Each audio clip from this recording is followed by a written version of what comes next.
13h, vous écoutez Pascal Pro sur Europe 1. Il perd le ballon. C'est fini. C'est terminé. C'est fini. La France a perdu. La France a perdu. Aïe, aïe, aïe. La France a perdu sur ce ballon perdu par Reda Wardi. Et la France est éliminée en quart de finale de la Coupe du Monde. Éliminée par l'Afrique du Sud 29-28. La détresse des Français sur la pelouse. La grande joie des Sud-Africains. C'est triste. Le cri vous était offert par Serge Blanco, je le précise. Mais oui, non, mais c'était. On a le temps d'écouter Victor parce que je vois que notre amie Céline Géraud est en train d'entrer. Céline, bonjour. Bonjour Pascal, bonjour à tous. Et Victor est avec nous. Il voulait peut-être interroger Cédric. Victor, vous êtes supporter de l'équipe de France. Un mot sur la défaite. Oui, c'est cruel. L'équipe de France, c'était un match très intense avec aussi des arbitrages comme à chaque fois en Coupe du Monde. Mais c'est vrai que c'est cruel, mais en même temps, je trouve que je suis pas un grand spécialiste de rugby et pas un spécialiste tout court, mais je crois qu'on méritait pas de gagner hier. J'ai ce sentiment que c'est aussi... Si, il faut gagner. En fait, ce qui est difficile, c'est que même avec ces problèmes d'arbitrage qu'on a signalés, même en ayant commis quelques fautes, la victoire, elle nous tendait les bras. C'est vrai. C'est-à-dire qu'on aurait corrigé ne serait-ce qu'une ou deux erreurs, on serait reparti avec la victoire. Et on ne reparlerait pas de ces erreurs d'arbitrage. Ou en tout cas, on aurait dit, bon, c'est pas grave, c'est passé au-dessus.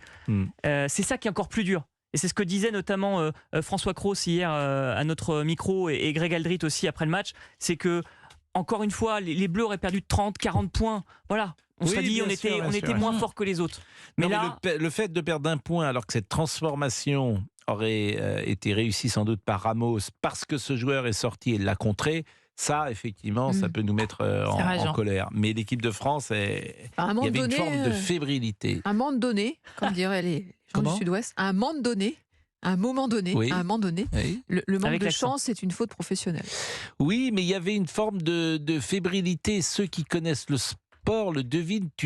Pendant tout le match...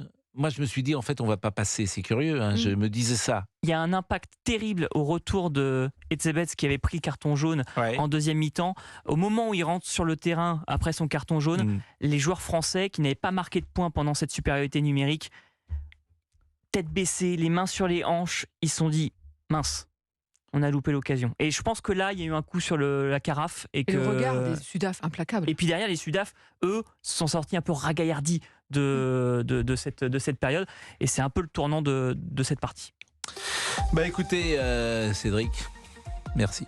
Ben avec grand plaisir. Et alors, le prochain rendez-vous, c'est le tournoi des 5 destinations. Cette année pour le rugby et la reprise du top 14 aussi dans 2 semaines. La prochaine Coupe du Monde, c'est où ? Dans 4 ans en Australie. En Australie, à Sydney. Ouais, alors en plus, on suivra pas ça. Il y aura le décalage horaire. Toujours là normalement, et on retrouvera peut-être Ntamak. Il y aura une grande partie quand même de cet effectif qui sera toujours là, qui aura à peine 30. Oui, mais bon, là, c'était la Coupe du Monde en France et c'était l'occasion de ça gagner. Ça ne se représentera pas. On en reparle évidemment avec vous, Cédric, de cette défaite. Je reste là. Évidemment, vous dites. On en reparle évidemment. Moi, je mange les mots. C'est pour gagner du temps. Vous supprimez les... C'est des syllabes. Voilà, je gagne du temps. Je vous en prie. J'en ai de moins en moins avec vous en même temps. Évidemment. Évidemment. Hommage à Samuel Paty, bien sûr. Pourquoi les professeurs sont des cibles potentielles ? On se posera la question avec Bruno Bobkevitz, professeur de la cité scolaire Berlioz-Vincennes et secrétaire général du SNPDEN UNSA. Et puis l'armée israélienne se prépare à l'offensive terrestre sur Gaza. Faut-il désormais lancer cette attaque ? On sera avec le général Vincent Desportes. Merci à Fabrice Lafitte, merci à Olivier Guénec, merci à notre ami Florian qui était avec nous bien sûr à la programmation et nous vous disons à demain. Au revoir Géraldine. Au revoir Pascal, à demain. C'était Pascal Pro et vous sur Europe 1.